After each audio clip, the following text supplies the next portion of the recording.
इस खबर के प्रायोजक हैं उन्नति home डिकोर, central market, police booth चौराहा, मेरठ। घर को सजाइए उन्नति के साथ। डोरनोटो पिज्जा, स्वादिष्ट पिज्जा का भंडार, सेंट्रल मार्केट, पुलिस बूथ चौराहा, मेरठ। कांति देवी फाउंडेशन, राष्ट्रीय पर्यावरण संरक्षण संस्था जो पौधारोपण, हरियाली और प्लास्टिक फ्री इंडिया के लिए काम करती है। द गुरुकुलम इंटरनेशनल स्कूल, पढ़ाई में सर्वोत्तम संस्कारों के साथ, जी block, Shastri Nagar, Meerut. Broadway media link, घर बैठे सभी अखबारों में विज्ञापन बुक कराएं और आगे बढ़ें। बेस्ट केयर फार्मेसी, अन्य जगहों से कम रेट पर दवा लें और फ्री होम डिलीवरी की सुविधा पाएं। Central market, Shastri Nagar. Krishna matrimonial, सभी जातियों के रिश्तों का भंडार, हर रिश्ता आपकी पसंद में। आज ही रजिस्ट्रेशन कराएं और मनपसंद रिश्ता पाएं। प्लास्टिक मुक्त धरा अब बनानी है, प्लास्टिक सुविधा नहीं परेशानी है। आज हम बात कर रहे हैं प्लास्टिक के दुष्परिणामों की। जी हाँ, प्लास्टिक हमारी सेहत के लिए तो हानिकारक है ही, साथ ही पर्यावरण के लिए भी हानिकारक है। प्लास्टिक के कणों से कैंसर जैसे खतरनाक बीमारी होने का खतरा रहता है। साथ ही प्लास्टिक बैग में खाना रखने से हानिकारक तत्व भी हमारे शरीर में चले जाते हैं।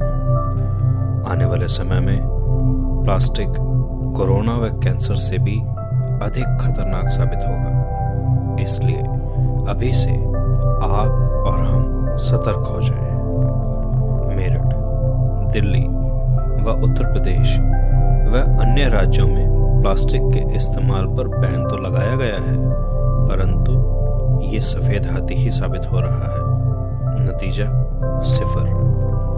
प्लास्टिक जिंदगी का एक अहम हिस्सा बन चुका है। अमूमन हर चीज के लिए प्लास्टिक का इस्तेमाल हो रहा है, चाहे वो दूध हो, घी हो, तेल हो, दालें हो, कोल्ड ड्रिंक्स हो, स्नैक्स हो, सभी तो प्लास्टिक की पैकिंग में आ रही हैं। बाजार से फल या सब्जी भी खरीदें तो वो भी प्लास्टिक की थैली में ही मिलते हैं। प्लास्टिक के इस्तेमाल की एक बड़ी वजह यह भी सामने आ रही है कि यह टिन के डिब्बे, कपड़े के थैले और कागज के लिफाफों के मुकाबले सस्ता पड़ता है। केंद्रीय प्रदूषण नियंत्रण बोर्ड की माने तो देश में सबसे ज्यादा कचरा प्लास्टिक बोतलों से ही होता है। साल 2015-16 में करीब 900 किलोटन प्लास्टिक बोतल का उत्पादन हुआ। राजधानी दिल्ली में अन्य महानगरों के मुकाबले सबसे अधिक प्लास्टिक कचरा होता है। आंकड़ों की माने तो दिल्ली में 700 टन, मुंबई में 400 टन, चेन्नई में 450 टन व हैदराबाद में 200 टन प्लास्टिक कचरा पैदा होता है। सिर्फ 10% प्लास्टिक कचरा ही रिसाइकल हो पाता है।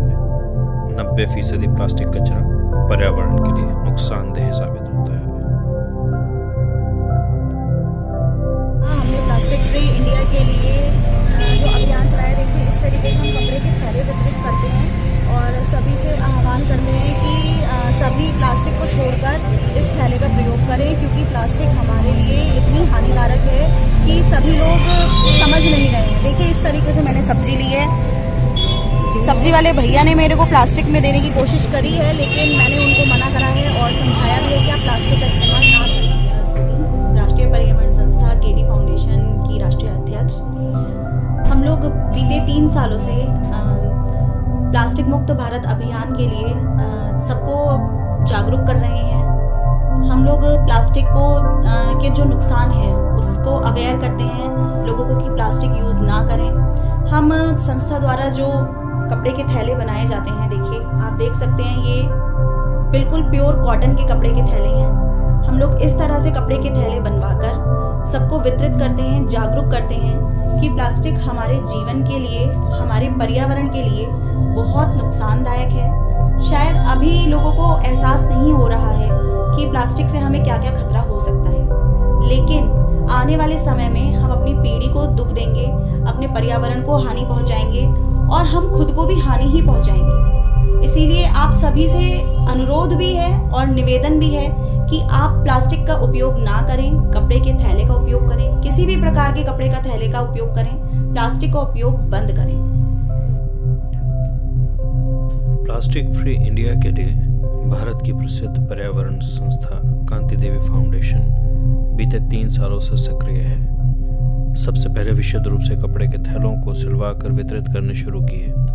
इन कपड़े के थैलों को वे बेसहारा विधवा व जरूरतमंद महिलाओं से सिलवा रहे हैं ताकि उनको रोजगार मिल सके।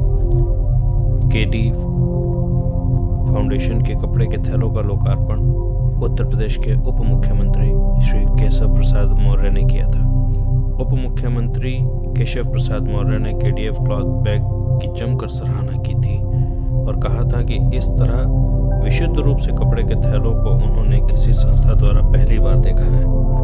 उसके बाद केडीएफ ने मेरठ के तत्कालीन डीएम अनिल धिंगड़ा, मेयर सुनीता वर्मा, निगम कमिश्नर अरविंद चौरसिया, सीडीओ ईशा दोहन आदि को देकर उनसे प्लास्टिक पर कड़ाई से बैन लगाने की मांग की है। साथ ही इंदौर की तरह मेरठ में भी थैला बैंक खोलने की मांग की है। संस्था द्वारा बीते 3 सालों में 10,000 से अधिक कपड़ों के थैलों का वितरण किया जा चुका है। नगर निगम के जल्द ही नए संस्था के पदाधिकारी कमिश्नर मनीष बंसल जी, उनसे मुलाकात करूंगी। आग्रह करूंगी कि ये जो प्लास्टिक पे बैन लगाया गया था उसको सख्ताई से पेश किया जाए। पहले व्यापारियों में बहुत डर था, बहुत भय था, सब लोग प्लास्टिक का यूज बिल्कुल बंद कर चुके थे, लेकिन अब कोई डर नहीं रहा है। सब लोग बिल्कुल बेखौफ होके प्लास्टिक का इस्तेमाल कर रहे हैं। चाहे आप सब्जी वाले के पास चले जाएं, चाहे फल वाले के पास चले जाएं, सभी लोग सारे सामान प्लास्टिक में करके देते हैं। उसके बाद हम लोगों की रणनीति है कि हम लोग यहाँ के जो मेरठ के डीएम हैं के बालाजी, उनसे भी मुलाकात करेंगे और उनसे भी आग्रह करेंगे, अनुरोध करेंगे कि आप प्लास्टिक पर पूर्ण रूप से सख्ताई करें। फिर दोबारा से चालान काटने स्टार्ट करें। जैसे कि हेलमेट के प्रति ट्रैफिक पुलिस सजग रहती है, उसी तरीके से डीएम से के बालाजी से हम भी रिक्वेस्ट करेंगे कि आप प्लास्टिक के प्रति भी थोड़े जागरूक हों और प्लास्टिक पर जो दुष्परिणाम है उसको देखते हुए प्लास्टिक को पूर्ण रूप से बैन करें। प्लास्टिक मुक्त धरा अब बनानी है, प्लास्टिक सुविधा नहीं परेशानी है। नमस्कार, मैं कवित्री पूजा शर्मा हूँ और एक जिम्मेदार नागरिक होने के नाते आप सभी से अनुरोध करती हूँ कि कृपया कर इस प्लास्टिक नामक धीमे जहर से दूर रहें और खुद को बहुत बहुत दूर रखें, क्योंकि यह आने वाले समय में कोरोना से भी अधिक खतरनाक साबित होने वाला है। और एक जागरूक नागरिक होने के नाते मैं स्वयं कपड़े से निर्मित थैलों का ही इस्तेमाल करती हूँ और आप सभी से करबद्ध मेरी प्रार्थना है कि प्लीज आप सिर्फ कपड़े से बने हुए थैले का इस्तेमाल करें। इस प्लास्टिक को, हर किस्म के प्लास्टिक को, सिर्फ थैलों की ही बात नहीं कर रही हूँ, आपके किचन में भी जो कुछ प्लास्टिक है उसे हटाइए और स्टील का इस्तेमाल करिए। और मैं प्रशासन से अनुरोध करती हूँ कि कृपया कर थोड़ी सख्ती बरतिए, जिससे कि इस धीमे जहर को हम अपने पर्यावरण से संपूर्णतः हटा सकें, क्योंकि ये जहर, ये प्लास्टिक धीरे धीरे पर्यावरण को निगल रहा है। जैसा कि पिछले कई सालों से प्रधानमंत्री ने योजना बनाई है प्लास्टिक को बंद को लेकर के। प्लास्टिक हमारे बहुत नुकसानदायक है, जैसे कि हमारी गटर नालियाँ ये सब चौक हो जाती हैं और ये हमारी गाय द्वारा भी इसको अक्सर हम देखते हैं जो घूमती रहती हैं, इसको खा लेती हैं, जिसकी वजह से उनको काफ़ी बीमारियों का झेलना पड़ता है। जैसा कि मैं सिक्किम गया था, वहाँ हमने देखा कि प्लास्टिक पिछले 10 साल पहले ही बैन था और उसका काफ़ी सौंदर्यकरण और वहाँ पर कपड़े नुमा बैग्स या जो भी दुकानदारों को एक सरकार ने उसकी जगह जो सब्स्टिट्यूट दे रखा है सब उसका इस्तेमाल चल रहा है। तो मैं चाहूँगा कि इस प्लास्टिक के बैग्स को बंद किया जाए। इसकी जगह अगर प्लास्टिक बंद होगा तो क्लॉथ मार्केट बढ़ेगी, धागा का काम बढ़ेगा, नुकसान कुछ नहीं होगा। किसी व्यापार को बंद होने से किसी व्यापार को बढ़ावा मिलता है। तो देखा आपने जिस तरीके से प्लास्टिक हमारे जीवन के लिए खतरा ही नहीं बल्कि आने वाली पीढ़ी के लिए भी बहुत बड़ा खतरा है। आपको और हमको अभी से समझना होगा कि प्लास्टिक के रूप में एक सबसे बड़ी चुनौती हमें आने वाले बच्चों को देना है या फिर उसे अच्छे जलवायु के साथ, अच्छे पर्यावरण के साथ, अच्छी धरती के साथ, अच्छे पर्यावरण के संतुलन के साथ उसे विरासत सौंपनी है। आइए आप और राष्ट्रीय पर्यावरण संस्था कांति देवी फाउंडेशन के प्लास्टिक मुक्त भारत के साथ कंधे से कंधा मिलाकर आप चलिए। आप में से जिसको भी कपड़े के थैले की आवश्यकता है तो आप संस्था से संपर्क कर सकते हैं और प्लास्टिक मुक्त भारत के लिए अपना योगदान दे सकते हैं। ब्यूरो रिपोर्ट, रोजाना खबर, मेरठ।